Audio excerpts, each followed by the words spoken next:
నేను చెప్పేది హిందూ మహిళలు చాలా జాగ్రత్తగా ఉండాలి. ఇందులో ఒక 5 స్టేజెస్ ఉంటాయి, మీరు స్టడీ చేయండి. ఫస్ట్ స్టేజ్ ఏంటంటే మీకు ఒక ముస్లిం అమ్మాయి పరిచయం అయితే అది చాలా మంచిగా ఉంటుంది మీతో, ఆ ఫ్రెండ్షిప్ మీకు చాలా మంచిగా అనిపిస్తుంది. సెకండ్ స్టేజ్లో ఏం చేస్తుంది, ఆ ముస్లిం అమ్మాయి వాళ్ళ యొక్క ఇస్లాం గురించి చాలా గొప్పగా చెప్తుంటుంది మీకు. అప్పుడు మీకు అరే హిందూయిజం కంటే ఇస్లాం చాలా బెటర్ కదా అన్నట్టుగా అనిపిస్తుంది మీకు. ఎందుకంటే మన దగ్గర గుళ్ళు గోపురాలు పూజలు బట్టలు ఇట్లా వేసుకుని అట్లా వేసుకుని అంటుంటే ఇవి పేరెంట్స్ చెప్పి చాలా బర్డెన్ అనిపిస్తాయి నీకు. మూడో స్టేజ్లో ఏం చేస్తారు, ముస్లిం అబ్బాయిని పరిచయం చేస్తారు. ఆ ముస్లిం అబ్బాయిలు కూడా వీళ్ళలాగానే మంచి చాలా స్నేహపూర్వకంగా ఉండి వీళ్ళు ఏంటంటే వాళ్ళని పొగడ్డం, అబ్బా మీ నవ్వు బాగుంది, మీ కళ్ళు బాగున్నాయి, మీ జుట్టు బాగుంది, మీ చెప్పులు బాగున్నాయి, మీ బట్టలు బాగున్నాయి. తల్లిదండ్రులు అన్నదమ్ములు ఇట్లా పొగడరు కదా, ఈ పొగడతలు వీళ్ళకి నచ్చుతాయి. దాంతోపాటు సినిమాలు షాపింగ్లు వీళ్ళు ఇదే లవ్ అనుకుంటారు. ఫోర్త్ స్టేజ్ ఏంటంటే అంటే లవ్ పేరు మీద లివింగ్ టుగెదర్ నడిపిస్తారు, లైంగికంగా సహజీవనం చేసేసి. ఈ స్టేజ్ చాలా ఇంపార్టెంట్ స్టేజ్, చాలా మంది అలర్ట్గా ఉండాల్సిన స్టేజ్. వాళ్ళు మీతో గడిపిన ఫోటోలు తీసుకొని వీడియోలు తీసుకొని అవి దగ్గర పెట్టుకుంటారు, ఏంటి బ్యాకప్ గా. వీలైతే కన్వర్ట్ చేస్తారు. నువ్వు రిజెక్ట్ చేసినావు అనుకో, పెళ్లి చేసుకుని రిజెక్ట్ చేసినావు అంటే నెక్స్ట్ స్టేజ్ ఏంటంటే ఈ ఫోటోలు సోషల్ మీడియాలో పెడతామని బెదిరియడం.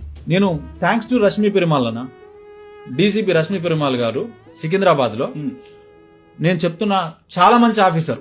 ఇప్పుడు నా అవకాశం ఉంటే మీరు వారితో కూడా ఒక పాడ్కాస్ట్ చేయాలి. రీసెంట్ గా ఒక 1 month కింద ఇట్లాంటి ఒక లవ్ జిహాద్ అంటే కేసుని మేము హ్యాండిల్ చేసినాం.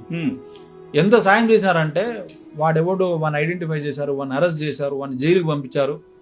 వాడి దగ్గర 10 సిమ్ కార్డులు, 20 ఈమెయిల్ ఐడీలు, 8 ఇన్స్టాగ్రామ్ అకౌంట్లు, వాడు auto driver, ex-MLA cab driver అని చెప్పుకుంటాడు. ఇంత కథ. అండ్ 5th స్టేజ్ ఏంటంటే కన్వర్ట్ కావాల్సిందే, లేకపోతే చంపేయడము. ఈ కన్వర్ట్ అయ్యే ప్రాసెస్ లో వేరే అమ్మాయిని పరిచయం చేయడము, కన్వర్ట్ కాకపోతే వీళ్ళ వీడియోలు సోషల్ మీడియాలో పెట్టడము, ఇట్లా చేసి బెదిరిస్తారు. దయచేసి ఈ ప్రేమ అనేది ఒక ఆయుధంగా మారింది వాళ్ళకు.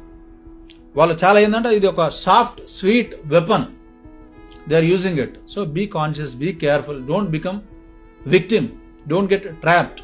ఎన్ని చూస్తున్నాం మన సూట్ కేసుల కేసులు, ఎన్ని చూస్తున్నాం మన ఏంది రిఫ్రిజిరేటర్ల కేసులు, ఇన్ని చూసినా కూడా అమ్మాయిలు ఇంకా పెళ్లిళ్ళు చేసుకుంటారు అప్రమత్తంగా లేకుండా. అంటే ఏం చేయాలి? మొన్నటికి మొన్న యూపీ చెంగూరు బాబా చూడలేదా అన్న, ఎస్సీని కన్వర్ట్ చేస్తే 5 లక్షలు, బీసీని కన్వర్ట్ చేస్తే 8 లక్షలు, ఓసీని కన్వర్ట్ చేస్తే 10 లక్షలు, ఓసీలో బ్రాహ్మణ్స్ కన్వర్ట్ చేస్తే 12 లక్షలు రేట్లు పెట్టి మరి కన్వర్ట్ చేస్తున్నారు. ఇది అర్థం కావట్లేదు జనాలకు. దయచేసి ఇది అర్థం చేసుకోవాలి.